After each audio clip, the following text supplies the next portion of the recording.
வேலை தேடும் இளைஞர்களில் 77% பேர் ரெஸ்யூம் தயாரிப்பதை கூட சொந்தமாக தயாரிப்பதில்லை. இளைஞர்களுக்கு வேலை தேடுவது ஏன் இவ்வளவு சவாலாக இருக்கிறது? வேலைக்கு எடுப்பவர்கள் இளைஞர்களிடத்தில் எதிர்பார்ப்பது என்ன? இன்டர்வியூக்கு ஜென் Z தலைமுறை எப்படி தயாராக வேண்டும்?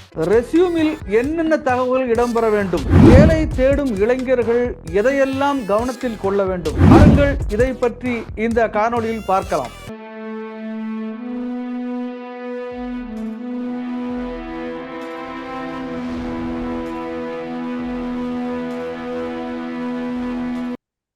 அஸ்ஸலாமு அலைக்கும், வணக்கம். வேலை தேடும் இளைஞர்களுக்கான ஒரு செய்தியை பற்றி இன்றைய விவாதத்தில் நாம் விவாதிக்க இருக்கிறோம். அதாவது, சமீபத்தில் ஒரு ஆய்வின் அடிப்படையில் வேலை தேடும் இளைஞர்களில் சுமார் 77% பேர் ரெஸ்யூம் டெம்ப்ளேட் உபயோகப்படுத்தித்தான் வேலையில் சேருவதற்கு விண்ணப்பிக்கிறார்கள் என்ற ஒரு கருத்து, ஒரு தகவல் நமக்கெல்லாம் கிடைத்தது. அப்படியானால் இன்றைய இளைஞர்களுக்கு, வேலை தேடும் இளைஞர்களுக்கு தங்களுடைய ரெஸ்யூமை தனியாக தயார் செய்வதற்கு அல்லது சொந்தமாக தயார் செய்வதற்கான பிரச்சனை இருக்கிறது என்பது இதன் மூலமாக தெரிய வருகிறது. இதை பற்றி உயர்கல்வி ஆலோசகர் மற்றும் கல்வி வழிகாட்டி விஸ்டம் நிறுவனத்தினுடைய நிறுவனர் சகோதரர் சித்திக் அவர்கள் நம்மோடு இணைந்திருக்கிறார்கள். அவரிடத்தில் இது பற்றி கேள்விகளை கேட்க இருக்கிறோம். சித்திக் பாய், அஸ்ஸலாமு அலைக்கும். நல்லா இருக்க. ஒரு சின்ன பிரீஃப்க்கு அப்புறம் நம்ம திரும்ப நம்ம சேனல்ல இணைஞ்சிருக்கீங்க. இப்போ அந்த நான் சொன்ன அந்த சர்வே பத்தி நீங்களும் பார்த்துருப்பீங்க சார். முதல்ல எங்களுக்கு நேயர்களுக்கு இந்த ரெஸ்யூம் டெம்ப்ளேட் அப்படின்னா என்னங்கிறத கொஞ்சம் சிம்பிளா விளக்க முடியுமா? இப்போ முன்னாடி பார்த்தீங்கன்னா ரெஸ்யூம் வந்து நம்ம ஒரு வேர்ட் ஃபைலில் நம்மளாம் வந்து அதை டைப் பண்ணுவோம். டைப் பண்ணி வந்து நம்முடைய திறன்களை அதில் மென்ஷன் பண்ணுவோம். இப்போ வந்து பார்த்தீங்க அப்படின்னா வந்து பை டிஃபால்ட்டா டெம்ப்ளேட்ஸ் வந்து அவைலபிளா இருக்கும். ஸோ வந்து ரெடிமேட்னு சொல்லலாமா? ரெடிமேடா இருக்கும். நீங்க ஜஸ்ட் உங்களோட டெக்ஸ்டா ஃபீட் பண்ணீங்கன்னா போதும், அதுவே என்ன பண்ணும், ரெஸ்யூமை வந்து கிரியேட் பண்ணி உங்களுக்கு 1 பேஜ் 2 பேஜ் நீங்க எப்படி கேட்குற மாதிரி ரெடி பண்ணி கொடுத்துரும்.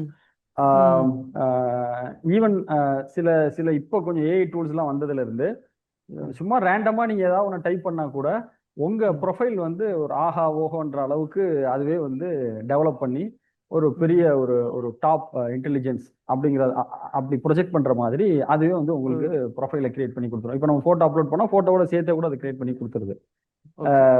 இப்போ பெரும்பாலும் வந்து மாணவர்கள் வந்து அதை தான் வந்து பயன்படுத்திட்டு இருக்கிறாங்க. ஒரு வேலைக்கு அப்ளை பண்றதுன்னா ரெஸ்யூம் ப்ரிப்பரேஷன் அப்படிங்கிறதே வந்து ஆல்மோஸ்ட் கைவிட்டுட்டாங்கன்னு சொல்லலாம். சரி சார். இப்போ வந்து இன்னைக்கு வந்து இளைஞர்களுக்கு வேலை தேடுவதே ஒரு சவாலா தானே இருக்கு இன்னைக்கு. கண்டிப்பா. அது இதுல வந்து இந்த ரெஸ்யூம் டெம்ப்ளேட் வரும்போது உண்மையிலேயே அவங்களுடைய தனித்திறமைகளை வந்து குறைக்குது அப்படிங்கிறத நம்ம எடுத்துக்கலாமா சார்? கண்டிப்பா. இப்ப இந்த ரெஸ்யூம் ப்ரிப்பேர் பண்றது, அதே மாதிரி இன்டர்வியூல போனோம்னா tell me about your self அப்படின்னு ஒரு முதல் கேள்வி கேட்பாங்க. இப்ப இது எல்லாமே எப்படின்னா, ஒரு மனிதன் வந்து தன்னை பற்றி ரெஸ்யூம் ப்ரிப்பரேஷன்னா என்னை பத்தி நான் எழுதுறேன். அப்ப என்னை பத்தி நான் ப்ரெசென்ட் பண்ணும் பொழுது எவ்வளவு எஃபிஷியன்ட்டா அந்த மொழி ஆளுமையோடு நான் வந்து எப்படி என்ன ப்ரெசென்ட் பண்றேன் அப்படிங்கறது தான் வந்து இன்டர்வியூ பண்றவங்க முதல்ல பார்க்க விரும்புறாங்க. இப்ப அதுக்கப்புறம் டெக்னிக்கல் கொஸ்டின்ஸ் நிறைய கேட்பாங்க. இருந்தாலும் இந்த ரெஸ்யூம் ப்ரிப்பரேஷன் இந்த பக்கம் டாக்குமெண்ட் சைட் இருந்தாலும் இன்டர்வியூ போனீங்கனாலும் இந்த கேள்வி இருக்கும், tell me about your self. அப்ப இந்த ஒரு imagination thinking about my self, மற்றவங்களை பத்தி கிடையாது.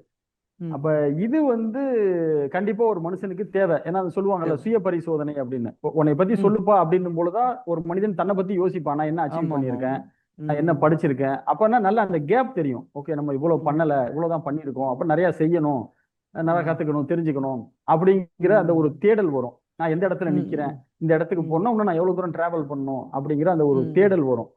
இப்ப அதையே ஸ்கிப் பண்றதுங்கிறது அடிப்படையாவே வந்து மாணவர்களுக்கு வந்து அது ஒரு பெரிய குறைபாடா இருக்கு.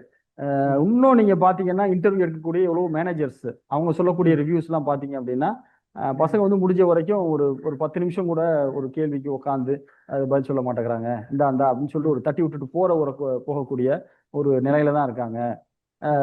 நமக்கு ஒரு வேலை வேணும், வேலை தேடணும், அதுக்கு என்னென்ன தேவை, அதை எப்படி நம்ம ப்ரெசென்ட் பண்றது, ஒரு கேள்விக்கு எப்படி அழகா பதில் சொல்றது, இந்த மாதிரியான திறன்கள் எல்லாம் வந்து லிட்ரலா வளர்த்திருக்கிறதுங்கிறத தாண்டி அப்படி அந்த அந்த அந்த ஏரியாக்குள்ளேயே போக முடியாத ஒரு ஒரு விருப்பமற்ற ஒரு சூழல் தான் இருக்கு அப்படிங்கிறது தான் ரெக்ரூட் பண்ற மேனேஜர் சொல்லக்கூடிய ஒரு கருத்தாவும் இருக்கு. ம். சரி, இப்போ அப்போ அப்படி பார்த்து ரெஸ்யூம் டெம்ப்ளேட் வந்து அவங்களுடைய வேலை வாய்ப்பு கிடைக்கிறது இந்த சான்சஸ் வந்து கூட்டுதா குறைக்குதா சார்? இப்ப அந்த வாய்ப்புகள் இது நம்ம எப்படி ப்ரெசென்ட் பண்றதுங்கிறதா இருக்கு. உதாரணத்துக்கு ஓகே. இப்ப நாமளா டைப் பண்றோம், நம்மளை பத்தி நமக்கு என்ன ஸ்கில் செட் தெரியும், நம்முடைய ஸ்ட்ரென்த் என்ன, நம்ம எந்தெந்த ஏரியாலாம் எக்ஸ்பர்ட்ஸ், நம்ம என்ன அச்சீவ் பண்ணியிருக்கோம், என்ன அவார்ட்ஸ் வாங்கியிருக்கோம், இதை வந்து நாமளா ப்ரிப்பேர் பண்ணும் பொழுது நமக்கு ஒரு நல்ல விசிபிலிட்டி இருக்கும். நாளைக்கு ஒரு இன்டர்வியூல போய் tell me about your self அப்படின்னா கூட எடுத்து சொல்றதுக்கான, ஏன்னா நம்ம தான் அதை ப்ரிப்பேர் பண்ணியிருக்கோம், அந்த கண்டென்ட்டையே நம்ம தான் ப்ரிப்பேர் பண்ணி டாக்குமெண்டா மாத்தினதுனால டெல் மீ அபௌட் யுவர் செல்ஃப்னு சொல்லும் பொழுது வந்து நம்ம ஒரு உறுதியா தெளிவா அதை எடுத்து சொல்றதுக்கு அது நமக்கு வசதி பூர்வமா இருக்கும். Point number 1. சரி. 2வது, நாம அந்த டெல் மீ அபௌட் யுவர் செல்ஃப்ல நம்ம என்ன ஸ்ட்ரென்த்னு சொல்றோம், நம்ம என்ன ஸ்கில் செட்ல இருக்குங்கிறது சொல்றோமோ அதை மையப்படுத்தி தான் கேள்விகளும் இருக்கும். அப்ப வந்து நாமளா இதை ப்ரிப்பேர் பண்ணும் பொழுது நமக்கு வந்து தெரியும் நம்ம வந்து எதை ஸ்ட்ரென்த்னு சொல்றோம், எதுல நம்ம எக்ஸ்பர்ட்னு சொல்றோம்னு. ஏன்னா நமக்கு தெரிஞ்சதான் எக்ஸ்பர்ட்னு சொல்ல போறேன், ஏன்னா அதுல கேள்வி கேட்பாங்க அப்படின்னு. இதை வந்து நீங்க ஒரு ஏஐ கையில கொடுத்துட்டீங்கன்னா நீங்க கொடுக்கறத அதை ஃபேன்சியா கிரியேட் பண்ணி கொடுத்துரும். நாளைக்கு அந்த ரெசியூமை பார்த்துட்டு தான் அவங்க கேள்வியை கேட்பாங்க. அப்ப கேட்கும்பொழுது எனக்கு இது தெரியாது அது தெரியாது, பசங்க பொதுவா சமாளிப்பாங்க.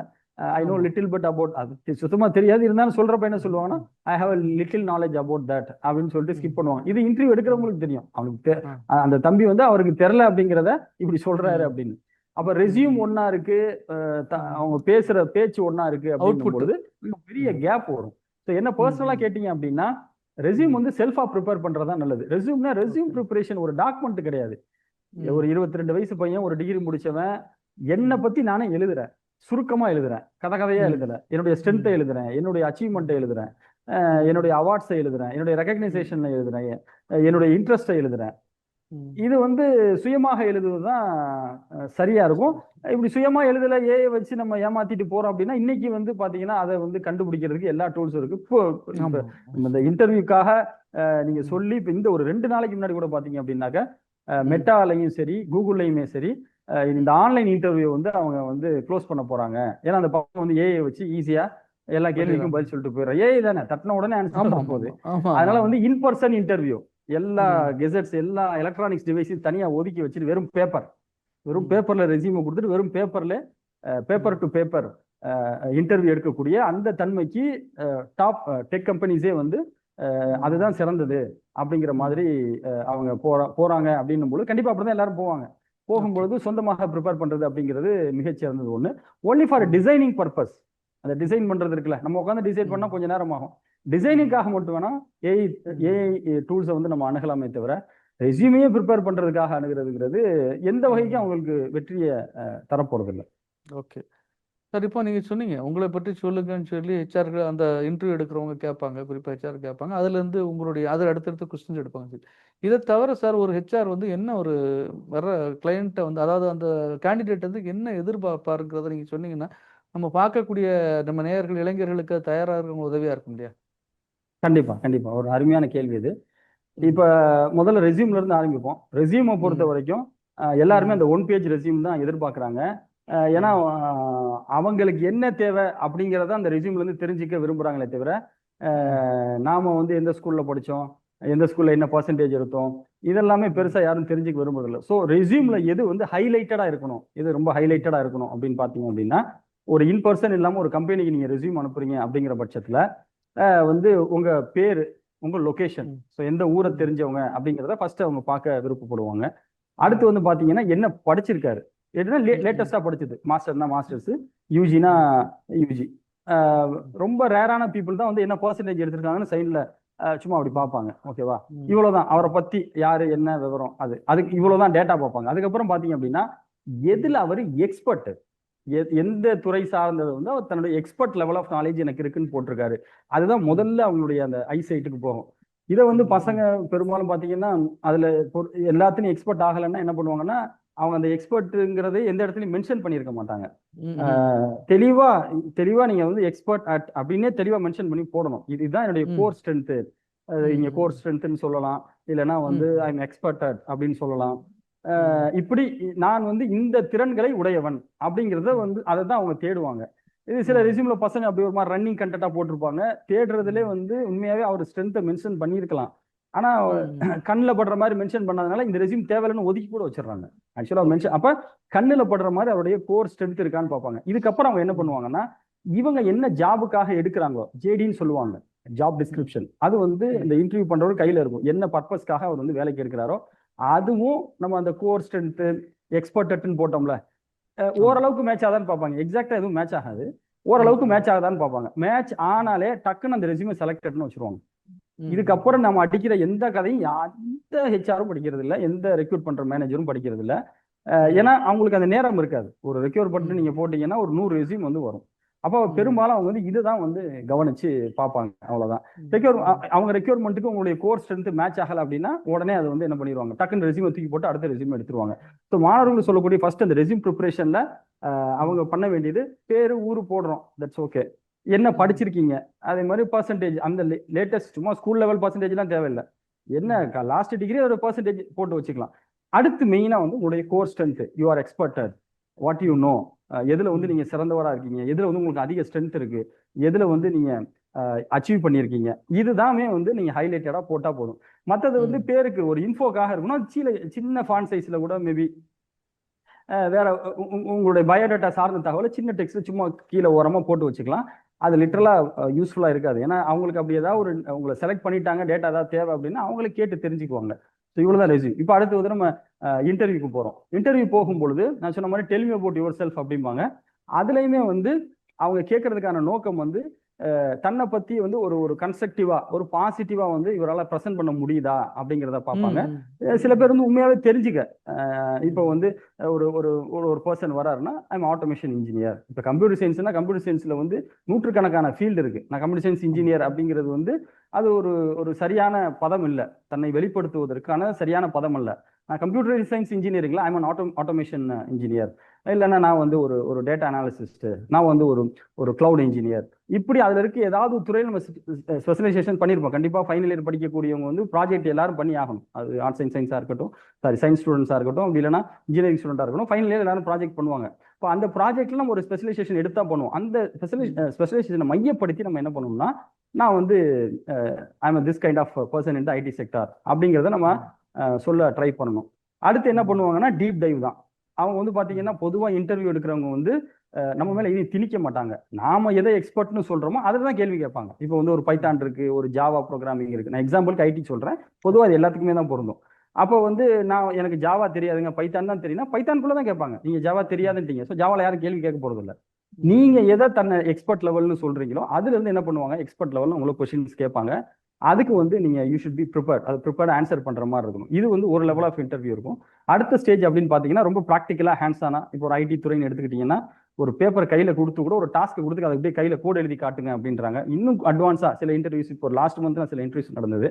அங்க லேப்டாப்பை கையில கொடுத்துட்டு ஒரு ஒரு ஃபுல் ஸ்டாக் டெவலப்மெண்ட்டுக்கான இன்டர்வியூ, ஃப்ரெஷருக்கான இன்டர்வியூ தான். ஒரு டாஸ்க்கை கொடுத்து யூஐல வந்து அந்த அந்த ஃபீச்சரை இம்ப்ளிமெண்ட் பண்ணி யூஐல எனக்கு லான்ச் பண்ணி காட்டுங்க அப்படின்ட்டாங்க. விச் மீன்ஸ் என்னன்னா ஹேண்ட்ஸ் ஆன வந்து உங்களை you have to write the code and show the output. அந்த மாதிரியுமே என்ன பண்ணுவாங்க சொல்லுவோம்.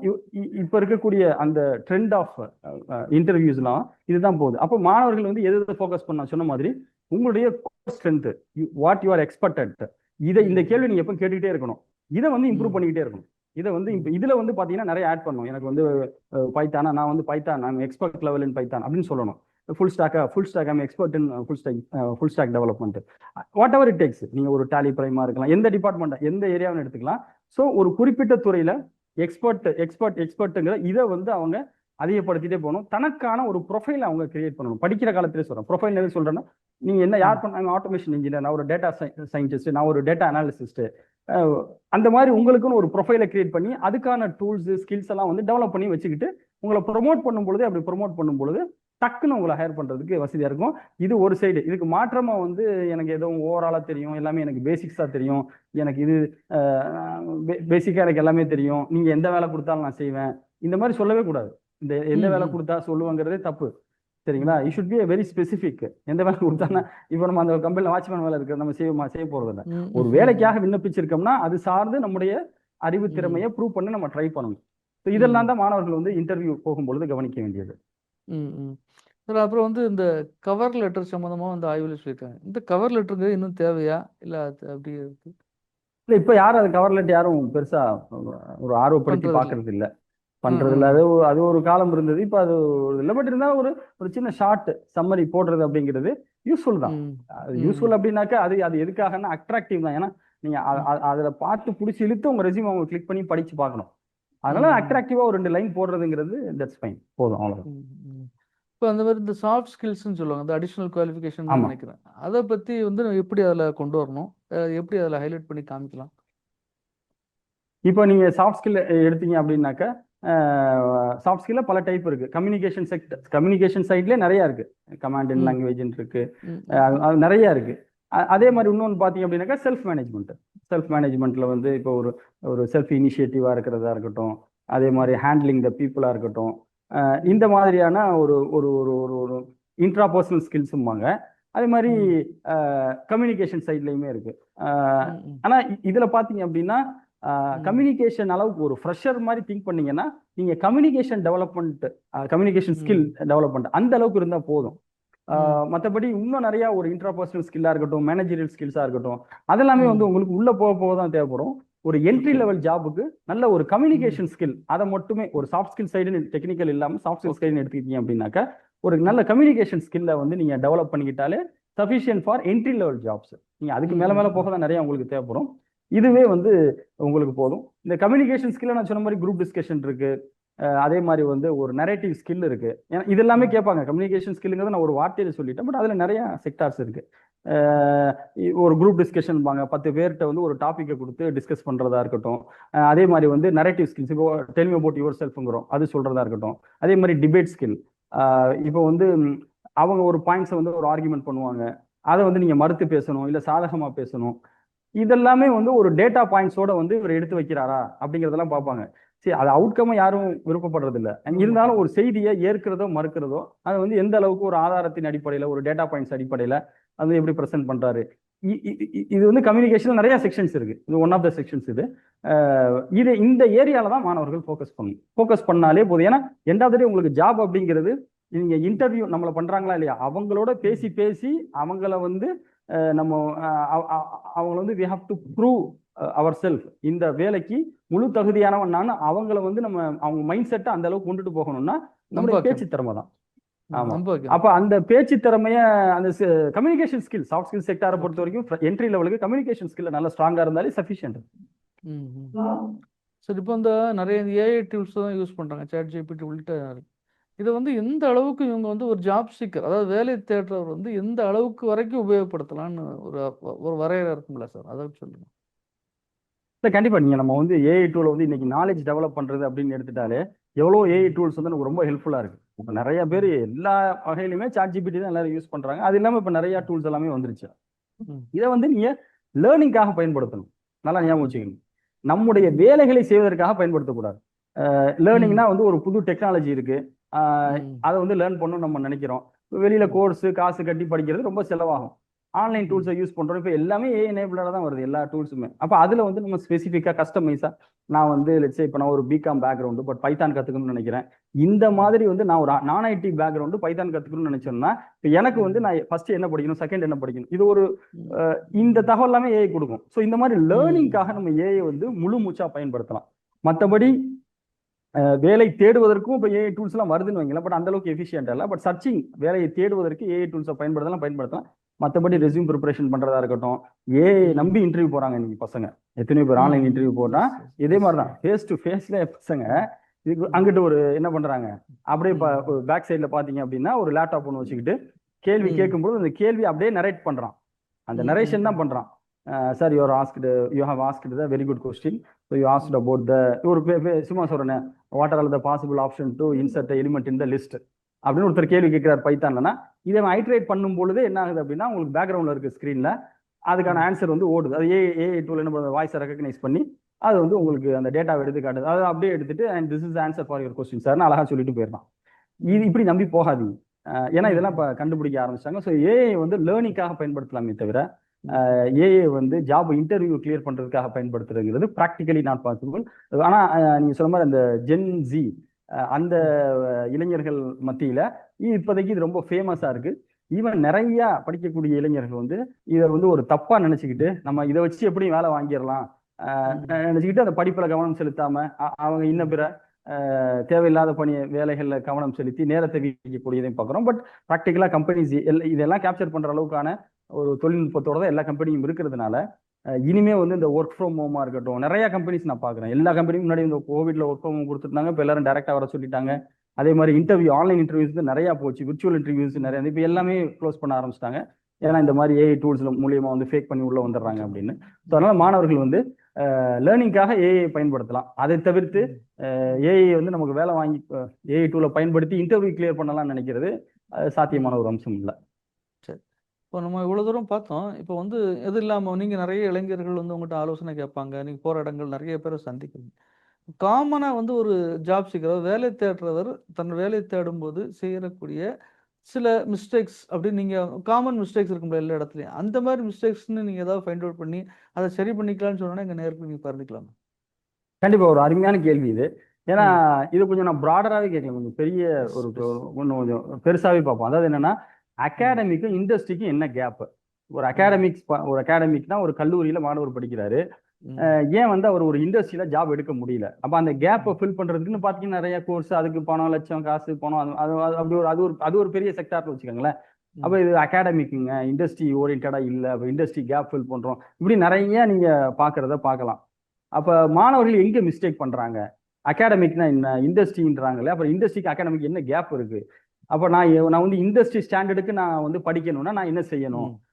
வேற ஐ மிஸ்டு. ஸோ அப்படின்னா இதுக்கு வந்து நம்ம நிறைய சொல்லணும். ஒரே வார்த்தையில சொல்றது இருந்தா என்ன மிஸ்டேக் பண்றாங்க அப்படின்னா, அகாடமிக்கை பொறுத்த வரைக்கும் அது எந்த சிலபஸா இருந்தாலும் சரி, ஸ்டேட் போர்டா இருக்கட்டும், சிபிஎஸ்ஆ இருக்கட்டும், எதுவா இருந்தாலும் சரி, ஒரு அகாடமிக் அப்படின்னு போகும்பொழுது மாணவர்கள் என்ன பண்ணுவாங்கன்னா செலக்டிவா படிப்பாங்க. இதை படிக்கலாம், ஆனா போதும், இவ்வளவு படிச்சா போதும்.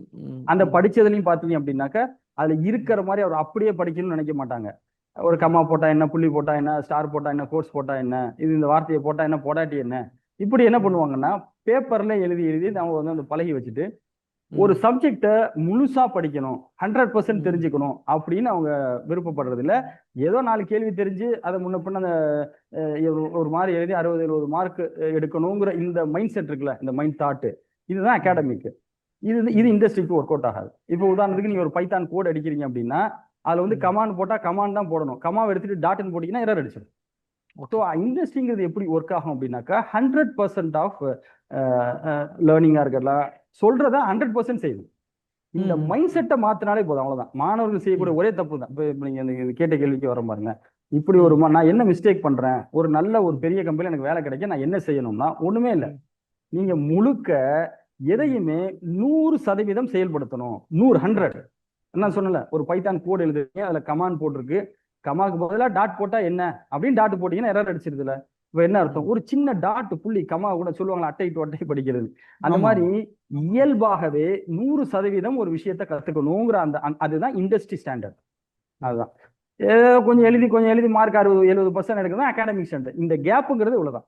100% கத்துக்கொள்ளணும், முழுசா எதையுமே 100% லேர்ன் பண்ணணுங்கிற இந்த தாட்டு தான் மாணவர்களுக்கு வரும். இது இருந்தாலே போதும். ஏன்னா இப்ப நீங்க இண்டஸ்ட்ரியில சொல்ற எல்லாம் உங்களுக்கு சிலபஸ்ல இருக்கதானே செய்யுது. ஒரு பைத்தான் ப்ரோக்ராமிங், பைத்தான் கூட இன்னைக்கு +2ல ஸ்டேட் போர்டில் +2ல கம்ப்யூட்டர் சயின்ஸ் படிக்கிற பசங்களுக்கு 1 வருஷம் முழுக்க பைத்தான் தான் கற்றுக் கொடுக்குறாங்க. அந்த புக்கு நானும் பார்த்துருக்கிறேன், வெறும் பைத்தான் தான், பைத்தான தமிழ்லாம் வேற கற்றுக் கொடுக்குறாங்க. அப்போ வந்து ஒரு கல்லூரி மாணவருக்கு என்ன தேவையோ அதே வந்து உங்களுக்கு +1 +2ல உங்களுக்கு ஸ்டேட் போர்டு சிலபஸ்லேயே கற்றுக் கொடுத்துட்றாங்க. ஸோ அதனால வந்து மாணவர்களுக்கு சிலபஸ் ரீதியா இண்டஸ்ட்ரி ஓரியன்டா தான் இருக்கு.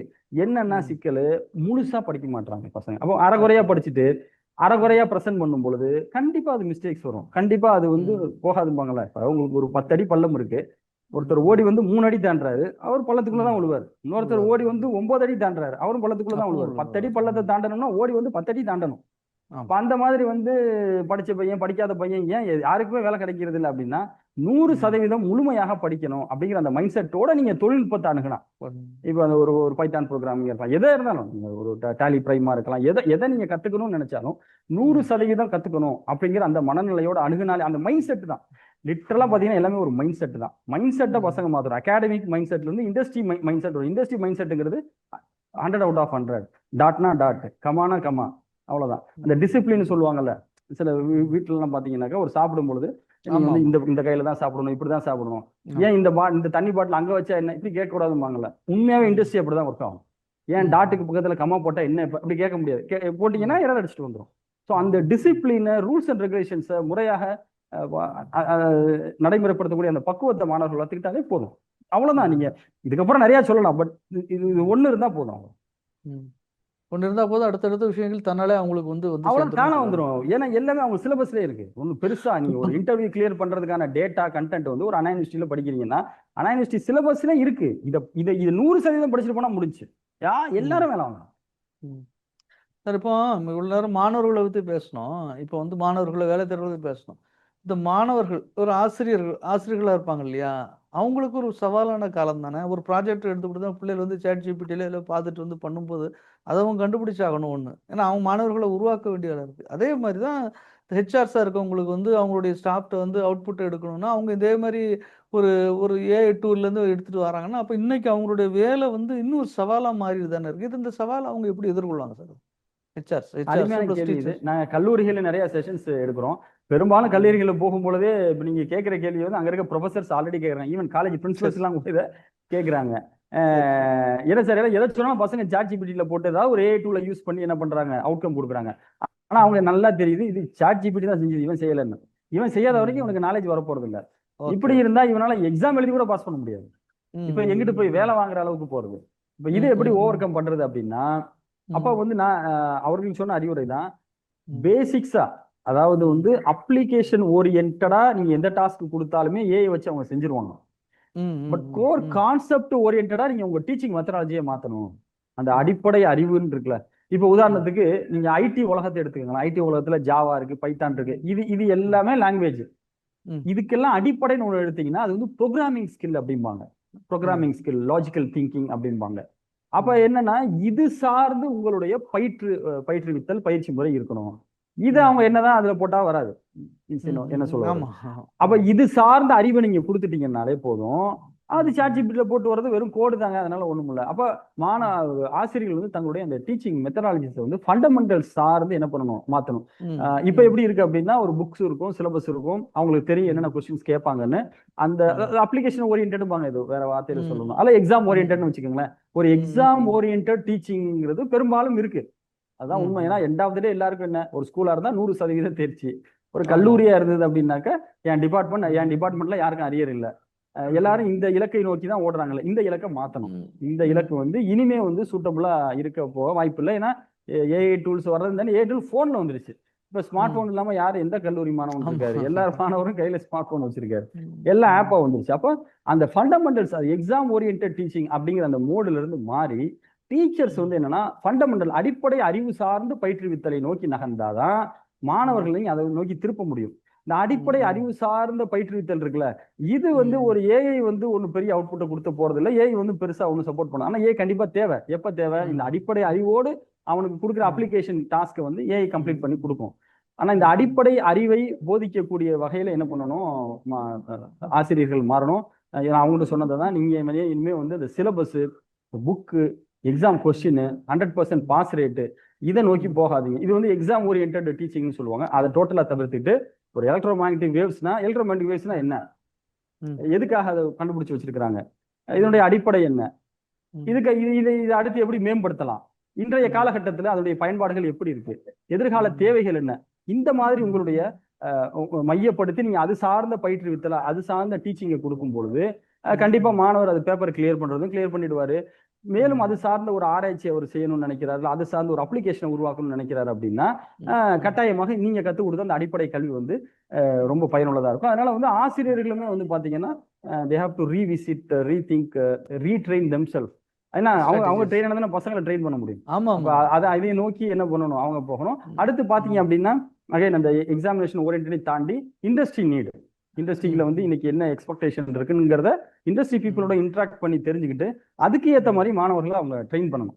இப்ப இதெல்லாம் பண்ணும்பொழுது பாத்தீங்கன்னா இந்த லெகசி, அந்த ஒரு என்ன சொல்றது, அந்த இது வரைக்கும் செஞ்சுக்கிட்டு இருந்த அப்படிங்கிற அந்த மெத்தடை தாண்டி அவங்க போகும்பொழுது நல்ல சக்சஸ் ரேட் வந்து நிறைய கல்லூரிகள் இதை இம்ப்ளிமெண்ட் பண்றாங்க. நிறைய கல்லூரிகளுக்கு வந்து நானே நிறைய பிரின்சிபல்ஸ்க்கு இந்த மாதிரி நிறைய அட்வைஸ் கொடுத்துருக்கோம். நிறைய அவங்களுடைய அந்த கரிக்குலம்ல வந்து நிறைய சேஞ்ச் பண்றாங்க. இன்னும் உங்களுக்கு இன்னொரு ம். தகவல் சொல்றேன். இப்ப பெரும்பாலும் கல்லூரிகள் பாத்தீங்கன்னா இன்ஜினியர்கள், ஆர்ட்ஸ் அண்ட் சயின்ஸா இருக்கட்டும், அட்டானமஸ் ஸ்டேட்டஸ் வாங்குறாங்க.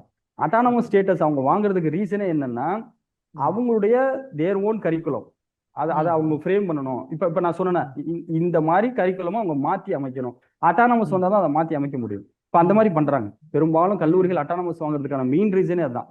இன்னைக்கு இருக்கக்கூடிய கல்வி தேவைக்கு ஏத்த மாதிரி அந்த பாடத்திட்ட முறைகளை மாற்றி அமைக்கணுங்கிற ஒரே காரணத்துக்காக இன்னைக்கு நிறைய கல்லூரிகள் வந்து அட்டானமஸ் வாங்குறாங்க.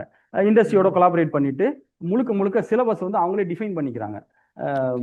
ஸோ இது வந்து மாணவர்களுக்கு அறிவு திறமையும் வளப்படுத்தும், வேலை வாய்ப்பை பெறுவதற்கான சான்சஸும் இன்க்ரீஸ் பண்ணும். நல்லது. உங்களுடைய கருத்துக்கள் உண்மையிலேயே பயனுள்ளதாக இருந்தது. அதாவது மாணவர்களுக்கு அது வேலை தேடுறவருக்கு நம்ம சொல்ற ஒரு செய்தி என்னன்னா, இந்த ரெஸ்யூம் தயாரிப்புங்கிறது வந்து வெறும் காகிதம் இல்ல. உங்களுடைய வாழ்க்கைக்கான உங்களை பற்றி தெரியப்படுத்துற ஒரு முதல் படிக்கட்டுங்கிறத மனதில் வச்சு முதல் தகவல் அறிக்கைன்னு கூட சொல்லலாம். முதல் தகவல் அறிக்கைன்னு கூட சொல்லலாம். அதை நீங்க தயாரிக்கும் போது இந்த மாதிரி டூல்ஸோடைய அட்வைஸ் எடுத்துக்கலாம். அதை வந்து அதையே சார்ந்து அப்படியே காப்பி பேஸ்ட் பண்றதுங்கிறது வந்து உண்மையிலேயே உங்களுக்கு நீங்க தீங்கிழைச்சிட்டு இருக்கீங்கிறது நீங்க வந்து புரிஞ்சுக்கிடலாம். ஒரு சின்ன உதாரணம் தான் சொல்றேன். இப்போ நான் வந்து இந்த சார்கிட்ட பேசின விஷயங்கள்லாம் இதெல்லாம் நான் கேள்வி எடுத்து ChatGPTல சொன்னா அதுலயும் பதில் வந்தது. ஆனா எதுவுமே பிராக்டிக்கலா எதுவுமே இல்ல. அது சொன்னது எல்லாமே அதுல என்ன தகவல் அது சேர்ந்திருக்கோ அது ஏதோ சொல்லணுமேன்னு தான் சொல்லுது. இப்போ இதை எடுத்து நம்ம வந்து சொன்னீங்கன்னா அதே விஷயம் நீங்க வேணா அந்த கேள்வியோட ஒரு ட்ரையலா பாருங்களேன். இப்போ நம்ம கேட்ட கேள்விகளை ஃபுல்லாமே நீங்களே டைப் பண்ணி ChatGPTல பார்த்தீங்கன்னா அதுல வரக்கூடிய எந்த பதில்களும் உங்களுக்கு உங்களுடைய சந்தேகங்களை தீர்த்துக்கிற மாதிரி இருக்காது. அதே மாணவர்களும் ஆகட்டும், வேலை தேட இளைஞராகட்டும், இதை நீங்க புரிந்து கொண்டால் நிச்சயமாக வருங்காலம் உங்களுக்கு வசப்படும். இது போன்ற பயனுள்ள வீடியோக்களை உங்களுக்கு தொடர்ந்து வழங்குவதற்காக வின்ஸ் ஆஃப் இஸ்லாம் தயாராக இருக்கிறது. ஆகவே இந்த காணொளி உங்களுக்கு பிடித்திருந்தால் இதற்கு லைக் செய்யுங்கள், உங்கள் நண்பர்களுக்கு பகிருங்கள். மேலும் இது போன்ற இந்த இந்த தலைப்பிலே உங்களுக்கு வேறு எதுவும் சந்தேகங்கள் இருந்தால் நீங்க உங்க கமெண்ட் செக்ஷன்ல உங்களுடைய கேள்விகளை கேளுங்க. நம்ம நண்பர் சித்திக் அவர்களிடத்துல மீண்டும் ஒரு முறை அது குறித்தான ஒரு விளக்கங்களையும் நம்ம பெற்று உங்களுக்கு வழங்குவதற்கு நாமும் தயாராக இருக்கிறோம். சகோதரர் சித்திக் அவர்களும் தயாராக இருக்கிறார்கள் என்பதை தெரிவித்துக் கொண்டு இந்த இந்த நிகழ்ச்சிக்கு நம்மோடு கலந்து கொண்டு தன்னுடைய நேரத்தை வழங்கிய சகோதரர் சித்திக் அவர்களுக்கு மனமார்ந்த நன்றி பாராட்டி விடைபெறுகிறோம். நன்றி. நன்றி. தேங்க்யூ.